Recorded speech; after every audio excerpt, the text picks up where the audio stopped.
جب آپ موقع پر پہنچ جاتے ہیں نا تو آپ اپنی خود ہی بھول جاتے ہیں کہ میں بھی ایک انسان ہوں. آپ یہ سوچتے ہیں کہ میں انسان کو کس طرح بچاؤں. بس یہ ہمارا مشن ہوتا ہے, یہ ہمارا کام ہوتا ہے. تو پھر خوف کی کوئی بات تو نہیں ہوتی. جب اندر سے چیخ رہا ہو کہ مجھے بچا لو, آپ جس طریقے سے بھی اس کو بچانا ضروری ہے. اس کے لیے آپ انٹری کرو گے, ضرور کرو گے. جب ہم نے دیکھا تو ادھر بہت زیادہ لاشیں پڑے ہوئے تھے. ہم نے اس کو ریکور کیا, اس کو آئی وی لائن مینٹین کی, اس کو فرسٹ ایڈ دیا اور اس کو اسپتال شفٹ کیا. اس کے بعد یہ صورتحال ہوئی کہ بلڈنگ کے نیچے جو آدمی پھنسے ہوئے تھے اس میں زندہ بھی تھے, مردے بھی تھے. ہم نے پہلے زندے کو ریکور کیا, جو ریکور ہو سکتے تھے ہم نے ریکور کی. جس کے پاؤں اٹکے ہوئے تھے, ہاتھ اٹکے ہوئے تھے, اس کو ہم نے آکسیجن بھی دی. پورٹیبل سلنڈر ہمارے ایمبولینس میں موجود ہوتے, آکسیجن دی اس کو پہلے, اس کو حوصلہ کیا اور اس کی حوصلہ افزائی کے لیے ایک ایک آدمی اس کے ساتھ بٹھایا کہ اس کے ساتھ باتیں کرے, اس کو حوصلہ دے کہ تھوڑا صبر کر لے. اور بھی ہوتا ہے جب ہم نے سارے باڈی ریکور کی جو ایکسپوز تھی, تو اس کے بعد بلڈنگ کے نیچے جو لوگ تھے, ہمارے پاس سرچ کیمپ ہوتا ہے, اس کے لیے ہم نے ایک سوراخ بنایا. اس کیمرے سے ہم نے سارے صورتحال کو کیچ اپ کیا. زندہ آدمی بھی تھے, لاش بھی پڑی ہوئی تھی. تو اس کو ریکور کرنے کے لیے ہم نے کنفائنڈ اسپیس بنایا. کنفائنڈ اسپیس کے بعد اس کے بعد ہم نے اس میں انٹری کی تھی. خوف تو تھا, لیکن جب کسی آدمی کو چیخ آہ بےخار سنتے ہو تو اپنی خوف اور اپنی زندگی کی پرواہ نہیں کرتے.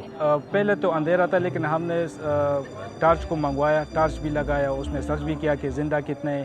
جو زندہ تھے اس اسپیس کے درمیان, وہ بیموں کے درمیان, ہم نے وہ پہلے نکالے کنفائنڈ اسپیس میں. اس کے بعد جو پھنسے ہوئے تھے ہم نے اس کو جنریٹر بھی لگایا, اس کے لیے لائٹ کا انتظام کیا. جب وہ ادھر ادھر دیکھے تو خوف محسوس نہ کرے, اور اس کو ایک ایک آدمی اس کے ساتھ بٹھایا. آئی وی لائن بھی مینٹین کی, اس کی ڈرپ بھی لگایا, رنگر اس کو لگایا, ڈائیکلو انجیکشن بھی لگایا, اس کو درد محسوس کم ہو رہا ہو. تو ادھر کنفائنڈ اسپیس میں ہوا کا مسئلہ بہت زیادہ تھا.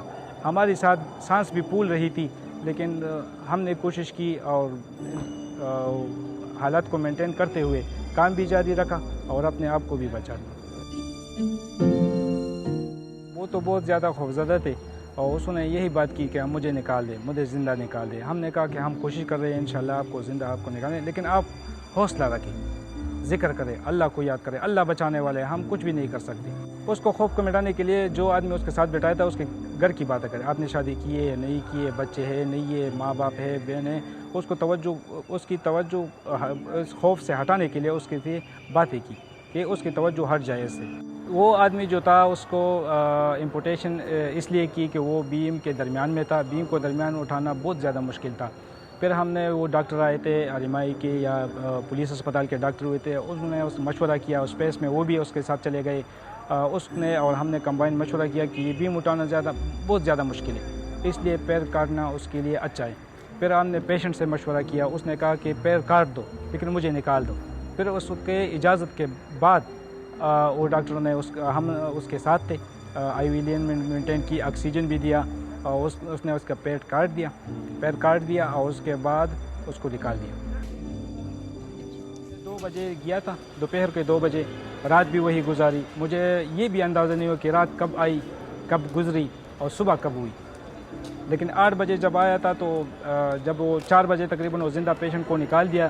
جب ہماری وائس ڈیوائس ہے اس نے ہم نے سرچ کیا کہ کوئی بھی آدمی زندہ نہیں ہے, تو اس کے بعد ہم ادھر سے نکلے اور تقریباً 6 بجے تک تھی. 6 بجے ہمیں نکلا ادھر سے, تو میں نے کہا کہ فون تو میرے پاس ہے نہیں, چلو کال کرتے ہیں. جب کال کی تو ماں نے بہت ڈانٹا بھی, کم از کم اطلاع تو دے دے کہ میں ادھر سے گرا ہوا, آپ کا موبائل آف آ رہا تھا. ہم بہت پریشان تھے کہ کیا ہوا ہے. میں تقریباً اتنا تھکا ہوا تھا کہ نہ ہی بیٹھ سکتا تھا نہ کھڑا ہو سکتا تھا. جب کھڑا ہوتا تھا تو بیٹھ نہیں سکتا, جب بیٹھ جاتا تو پھر کھڑا نہیں ہو سکتا. کہ اس کی وجہ یہ تھی کہ ادھر گھٹنوں کے بلوں اندر جانا ہوتا ہے, گھٹنوں کے بل پھر آدمی کو کھینچنا, یہ بہت فورسیبل ہوتا ہے. یہ جو ہمارے پاؤں میں یہ مسل ہوتے یہ اتنے سن ہو چکے تھے کہ ہمیں پاؤں محسوس نہیں ہو رہی کہ پاؤں ہمارے پاس ہے یا نہیں ہے. ریسکیو کا یہی مشن ہوتا ہے, لیو فار ادر, دوسروں کے لیے جینا. یہی ہمارا مقصد ہے, یہ ہمارا وردی کا قرض ہے. ہم اپنی زندگی کی پرواہ نہیں کرتے لیکن دوسروں کی زندگی کو بچاتے ہیں.